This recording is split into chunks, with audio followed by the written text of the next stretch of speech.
And welcome into the Week 3 edition of the Lincoln Playbook. I'm in with Lincoln head coach Brad Wallace. And coach, another big, tough region test on Friday night against the Alexandria Valley Cubs. Not the way you wanted to end the game as far as the scoreboard goes, but talk about just the game overall, what you saw out of your guys and the kind of progress they've made from the preseason to this point. Well, we've still got one little hiccup that we're having is our start of the game. We've been working on that with these guys. We're trying to get them to start fast, and I think we sat back and Alexandria took advantage of that in the first quarter of the game. But luckily, there was some rainfall and a thunderstorm that came through that kind of slowed everything down for a minute. We got an opportunity to get them in the locker room and regroup them and get them lined up correctly. And after we did that, we put a halt on it for a little while, and the one negative I see in the first half of this football game that we had, where our offense never got rolling very well, and we've got to go back and we've got to regroup and figure out what we do best, and we're going to have to minimize what we try to do with our kids right now. Right. You talked about the rain. That was one of those things where nobody can control that, but it was a situation that almost everybody had to deal with, especially in the northern half of the state. Talk about just your preparation as far as being in that situation, playing situational football, so to speak, understanding that there might be a delay, and then handling that, and then being able to come back on the other side. Well, I wasn't planning on the delay to be at the beginning. I was planning on it being toward the end of the game. That shower came through pretty heavily on us. It was almost like having two halftimes, but we had an opportunity. Like I said, we came in and I mean, it wasn't. We didn't get down on our kids. We just went in there and made sure that they understood what they were supposed to be doing, and it was a great opportunity for us to get ourselves reloaded and get refocused and ready to go out and play that second quarter. And we had a halftime there. We made a few more adjustments during halftime, and it helped us out in the second half. But we can't. One thing that we've got to do as a football team is we can't get down on ourselves when things are going bad, and we got to learn to overcome adversity, and we got to have a little bit of fight to us. And when it comes back, and we got to be able to get ourselves back in a ball game that we've let go of at the beginning. Right. Are you seeing some of that adversity as far as getting over it and knowing that, like, you got down early against Alexandria, then you had the rain, and then you were able to adjust, little things like that? I'm seeing them change a little bit. I mean, we're a growing team as the year goes on. I mean, I really didn't see any bad faces. I didn't see any bad body language. I think I saw a bunch of kids that were eager to figure out, hey, what are we messing up? And then as we showed them where they weren't lining up correctly, they got back in and did exactly what they were supposed to do, and you could see a little change on the field. But we just with a football team like Alexandria, you can't go in there and give them 21 points at the beginning of the game. You can't spot a team like that because they're pretty good. They're really, really good this year. I give Coach Tucker and them the benefit of that. They are really, really good. It's just when we play a team like that, you've got to be up for 4 quarters and ready to play. Absolutely, and we'll see how all that shook out over there at Keith Howard Memorial Stadium in Lincoln. This show is brought to you by several fine sponsors. One of them is Luxury Auto Parts. Visit Lee McLean and all the folks there. They've been in business for 20+ years. Give them a call at 205-763-1084 or luxuryautoparts.com. Fantastic sponsor for this show, the Lincoln Playbook, which returns after the break.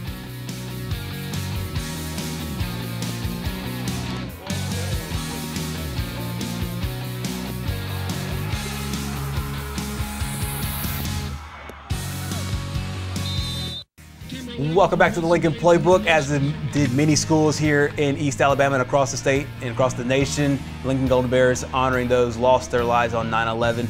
Talk about, Coach, how you saw this game kind of play out early. We talked there in the first segment about how it was almost those big plays really kind of set the tone for them.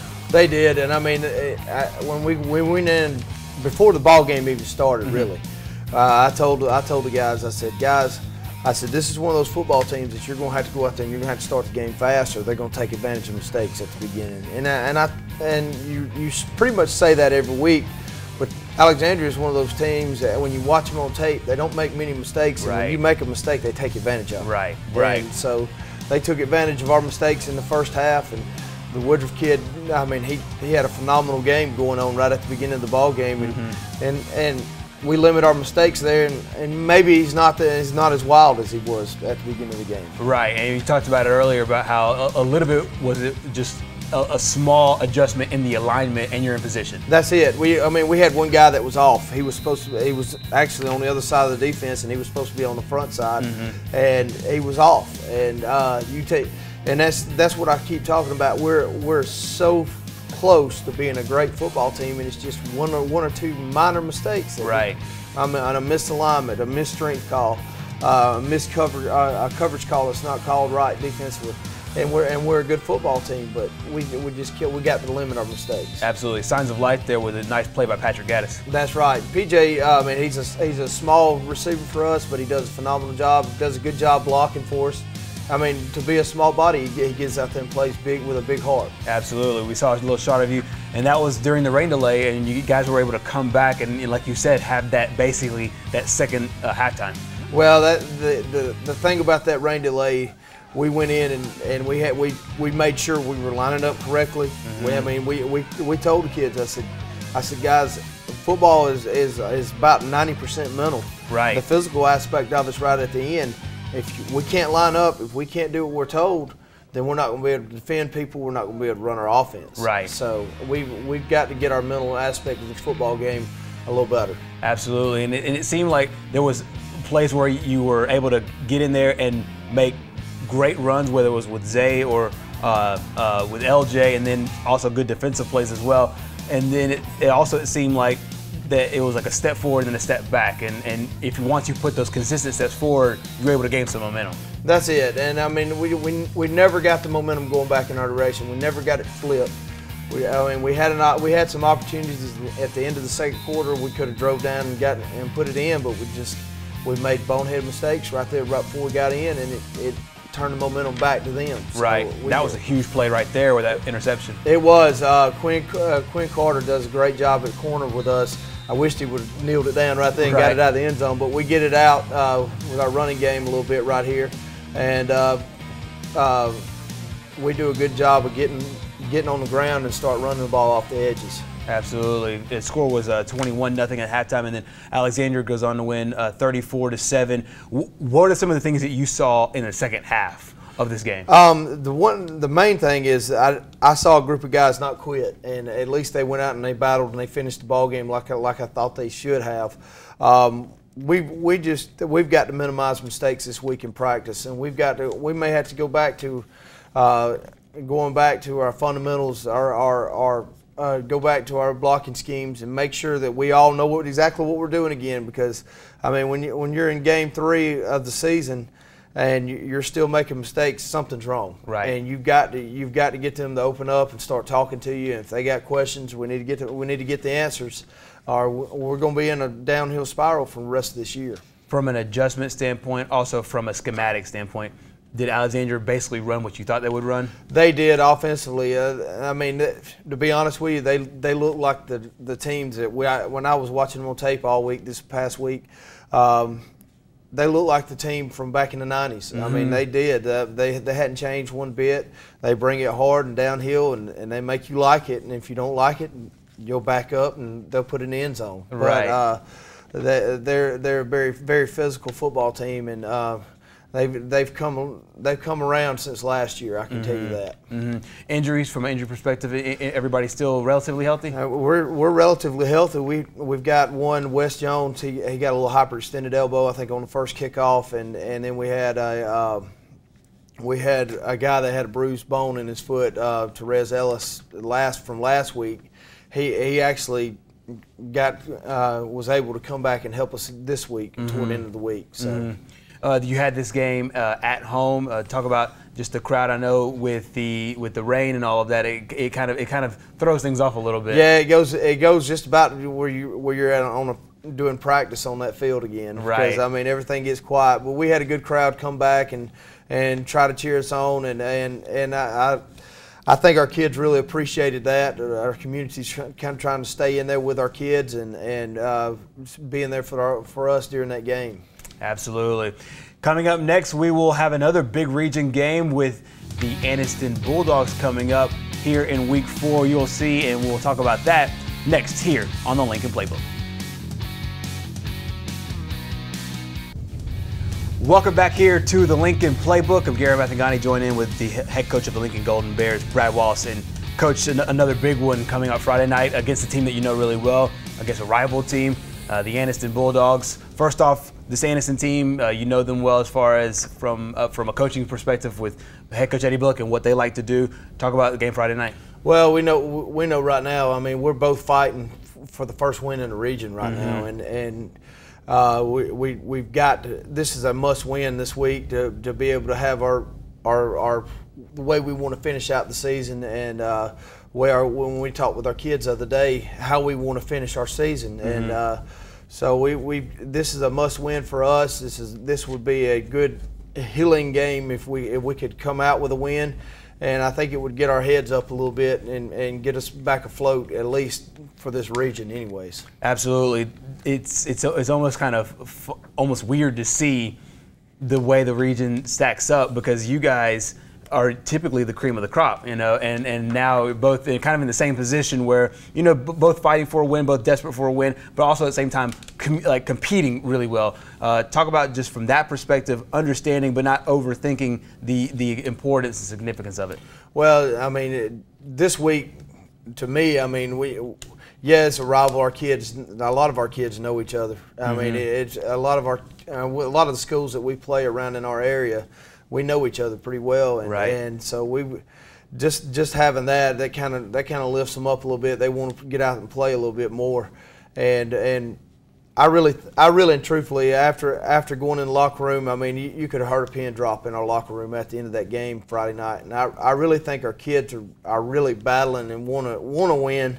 I think that our mental aspect is just not there, and we just need to pick that part of our game up a little bit, and if we can do that this week, I mean, I think it would bring our team's energy level back up, and maybe we could get back on the horse. Once you started grading film from the game on Friday night, did you see any particular guys that maybe you didn't notice on Friday who had good games in spurts?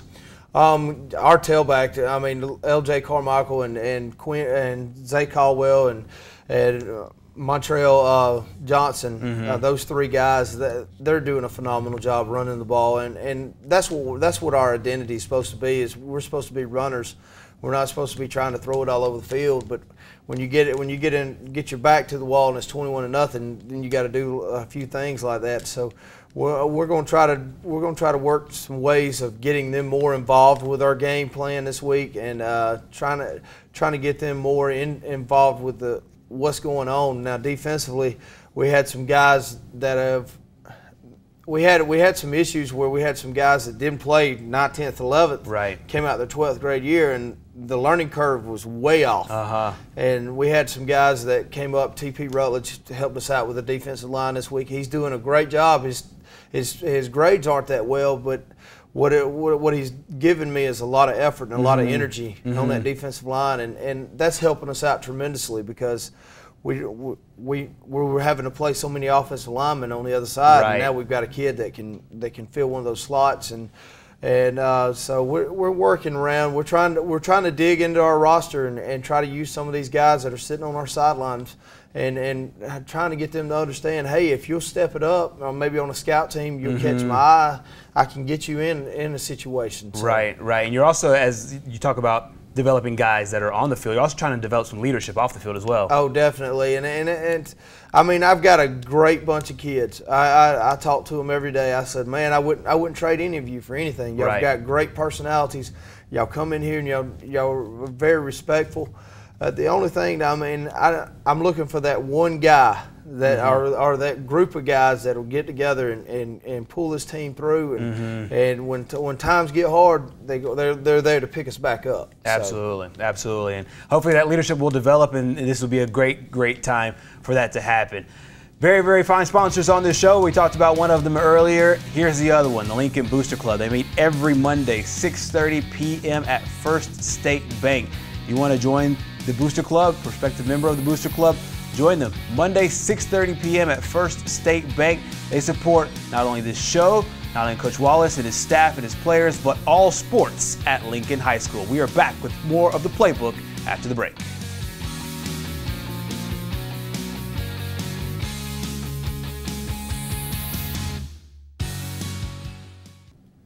Final segment here on the Lincoln Playbook. And Coach, we talked about the Anniston Bulldogs. You haven't had too much time as we sit here now to break them all down, but from a historical perspective, what kind of team do you expect to see on Friday night? Very, very athletic team. Mm-hmm. They usually have some big bodies that are up front on the offensive line, defensive line. From what I understand, their quarterback's very, very accurate with his throws. They've got things going pretty good offensively, and I think Coach is. I think when me and Coach Bullock talked, he's having a few issues with his defense right now, but I mean, you never know. They may strike and be one of the best defenses we face this year. So right. I mean, they're so athletic, and there's such a great team speed and all. And I mean, it's going to be a fun ball game to play in. Absolutely. Region games are always important, but this one is on the road. Talk about just that aspect of it and getting regional wins on the road, because they're few and far between. Well, for us, just getting that first victory. Mm-hmm. That's what we're wanting. And I mean, region game on the road. I mean, we've been gone for 2, back home for 1, and then we're gone for 2 more. Right. We're about ready to come back home for a little while. So, yeah. It's just the way our schedule worked out this past year. And so what we're going to do is, I mean, we're going to try to get ourselves in a better predicament for this week, and try to get our fundamentals straightened out, our blocking schemes, to make sure we're all on the same page, that we can get that done. And I know I talk about blocking schemes, but I'm the O-line coach, and I steadily sit and watch them all the time. Right. They're the unsung heroes. I mean, that's what's so hard for them to understand, is their name's never in the paper. It's never put out there. But if they're not playing well, guess what? They're the ones that get talked about. Right. So, but I'm looking forward to seeing them this week in practice, and see if we can't get some things cleared up, and maybe get us working a little bit smoother and maybe a little bit more focused. We just saw the Region 6 graphic a little bit earlier. One of the things that kind of pops out is that nothing is set in stone. Everything is, and every team still has a chance, you know, and the region is still wide open. That's right. I mean, there's so many ways that this thing could wind up by the end of the season. Mm-hmm. If maybe we could get our heads going in the right direction, by the end of the season, we could be back in the hunt again. Right. And we may have to go on the road and may be able to get it to where we're back at home. You never know. But the thing about it is, you got to play the season out, and you got to win. Try to win every ball game that you play. Absolutely. And take them week by week. One of the things we talked about at the beginning of the year is that almost every team in this region has improved. They really have. I mean, you got Hayden. Hayden has improved 100. I mean, probably 300%. Right. And, Mortimer Jordan, they lost a lot defensively, but they're still up there on top, and they're still doing a good job. Springville's improved dramatically. Not Springville. St. Clair County, they got Springville last week. Right. And so, I mean, my eyes, when I looked at the schedule, things are developing different than what I projected by the end of the season. So we've got a task on our hand for the next 7 weeks. We've talked all season about being able to improve and wanting to improve across the board, and wanting your team to improve really in every facet. But if you're breaking down a couple of facets on offense and on defense, as well as on special teams, talk about some of the things that you want to see tangibly when you watch the film coming up next week, saying, hey guys, from week 1 to week 4, we've improved here. Well, our main thing is, I want to see us run the ball more. I want to feed our tailbacks a little bit more. I want them to be more involved with our offense, and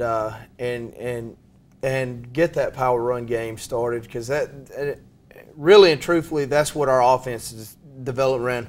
The last few weeks, teams have gotten us away from that. So, we've got to go back, and we've got to do a good job with our staff and getting us set up for the next few weeks by getting our run game started back up and finding ways that we can use our run game. Absolutely. Hopefully that train will continue to roll, and also get to a point where you're now finding your stride both on the field and off the field. Coach Brad Wallace, thank you very much for joining us right here on the Lincoln Playbook. We will break down next week's game, Anniston and Lincoln, from Lott Mosby Memorial Stadium right here next week. Please join us for that. Support the Golden Bears this Friday night at Lott Mosby Memorial Stadium over in Anniston for a big 5A Region 6 game. We'll be back next week. For all of us here at TV24, thank you very much. Goodbye.